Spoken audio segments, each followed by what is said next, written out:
Love जिहाद, ये शब्द अक्सर हेडलाइंस में रहता है ना? लेकिन इसके आसपास इतना कंफ्यूजन है कि सच क्या है ये समझना मुश्किल हो जाता है।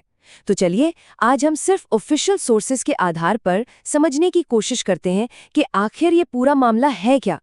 तो सबसे बड़ा सवाल यही है, क्या लव जिहाद सच में कोई ऑर्गेनाइज्ड साजिश है? इसका जवाब ढूंढने के लिए हमें अलग अलग ऑफिशियल जांचों को देखना होगा, और इसकी शुरुआत हम करते हैं एक खास पुलिस जांच से। तो कहानी शुरू होती है साल 2020 में। कानपुर में एक स्पेशल इन्वेस्टिगेशन टीम यानी SIT बनाई गई थी और उसे काम दिया गया था कुछ लोकल केसेस की छानबीन करने का। इस SIT ने कानपुर में लव जिहाद के आरोपों से जुड़े 14 मामलों की जांच की।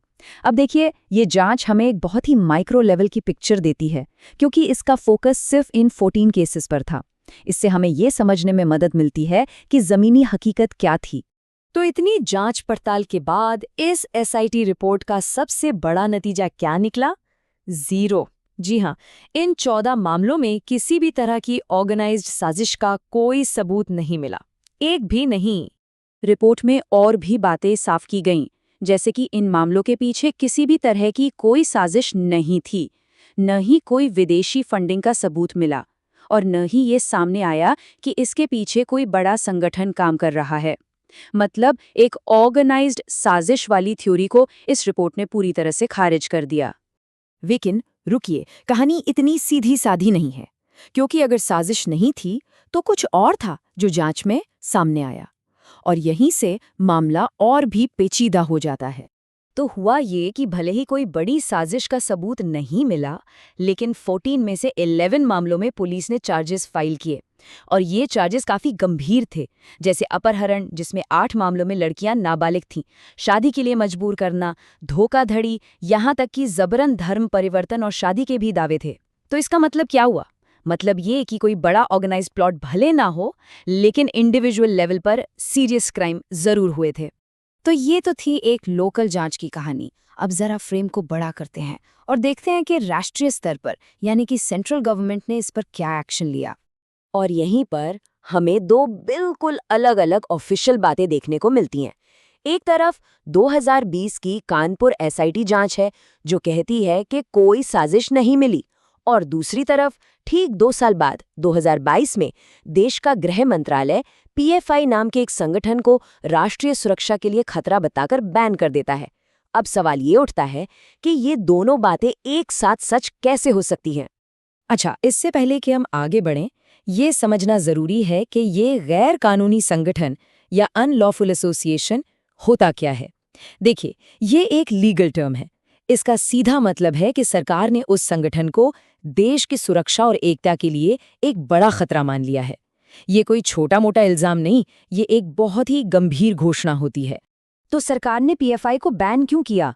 गृह मंत्रालय की नोटिफिकेशन के मुताबिक इसके पीछे कई गंभीर कारण थे। जैसे ये आरोप था कि संगठन एक सीक्रेट एजेंडा चला रहा था, समाज में कट्टरता फैलाने का। उसके तार ISIS और JMB जैसे ग्लोबल टेररिस्ट ग्रुप से जुड़े थे, और वो लोकतंत्र और संविधान को कमजोर करने की कोशिश कर रहा था। और सरकार ने सिर्फ इल्जाम ही नहीं लगाए, बल्कि अपने दावों को मजबूत करने के लिए कुछ खास हिंसक घटनाओं का भी जिक्र किया, जैसे कि एक कॉलेज प्रोफेसर का हाथ काट देना, दूसरे धर्मों के लोगों की बेरहमी से हत्याएं करना, और यहाँ तक कि बड़े लोगों को निशाना बनाने के लिए विस्फोटक जमा करना। इन उदाहरणों से पता चलता है कि सरकार इसे एक बहुत बड़े नेशनल सिक्योरिटी के खतरे के तौर पे देख रही थी। तो अभी तक हमने पुलिस की जांच और सरकार की कार्रवाई की बात की। अब एक कदम और आगे बढ़ते हैं और देखते हैं कि पॉपुलर कल्चर, यानी कि मीडिया और फिल्मों में इस पूरे विमर्श को कैसे दिखाया जाता है। इस मुद्दे पर हाल ही में एक फिल्म आई जिसने बहुत सुर्खियां बटोरी, द केरला स्टोरी। इस फिल्म ने पब्लिक में इस टॉपिक को लेकर जो धारणा है उसे बनाने में एक बड़ा रोल निभाया है। लेकिन इस फिल्म से जुड़ा एक बहुत ही जरूरी कानूनी पहलू भी है। रिपोर्ट्स के मुताबिक फिल्म के प्रोड्यूसर्स ने खुद केरला हाई कोर्ट में ये माना था कि उनकी फिल्म काल्पनिक और नाटकीय है, यानी फिक्शनलाइज्ड एंड ड्रामेटाइज्ड। अब ये जानकारी फिल्म में दिखाई गई कहानी को देखने का नजरिया पूरी तरह से बदल देती है। तो अब तक हमने 3 अलग-अलग लेंस से इस मुद्दे को देखा है, एक पुलिस जांच, एक सरकारी बैन और एक फिल्म। चलिए अब इन सारी कड़ियों को जोड़कर पूरी तस्वीर को समझने की कोशिश करते हैं। तो इन सबको एक साथ रखकर देखते हैं। कानपुर एसआईटी रिपोर्ट का दायरा क्या था? लोकल, सिर्फ 14 आपराधिक मामले। वहीं गृह मंत्रालय की नोटिफिकेशन का दायरा था नेशनल, और उसका फोकस था राष्ट्रीय सुरक्षा पर। और द केरला स्टोरी का मामला, वो कल्चरल था, मीडिया में किसी चीज को कैसे दिखाया जाता है उससे जुड़ा था। तो साफ है कि ये तीनों स्रोत एक ही चीज को नहीं देख रहे थे, इनके दायरे और फोकस बिल्कुल अलग अलग थे। और यही इस पूरी चर्चा का सबसे अहम पॉइंट है। ये तीनों स्रोत, पुलिस की रिपोर्ट, सरकार का बैन और फिल्म का केस, जरूरी नहीं कि एक दूसरे को गलत साबित कर रहे हों। हो सकता है वो सब अपनी अपनी जगह सही हों, क्योंकि वो इस मुद्दे को अलग अलग लेवल पर, अलग अलग स्केल पर देख रहे थे। एक स्थानीय अपराध को देख रहा था, दूसरा राष्ट्रीय सुरक्षा को, और तीसरा कल्चरल नैरेटिव को। और आखिर में ये सब हमें एक बहुत ही जरूरी सवाल पर लाकर खड़ा कर देता है। जब एक ही मुद्दे पर हमें पुलिस, सरकार और मीडिया से इतनी अलग अलग तरह की जानकारी मिलती है, तो हमें उसे समझना कैसे चाहिए? किसकी बात पर कितना वजन देना चाहिए?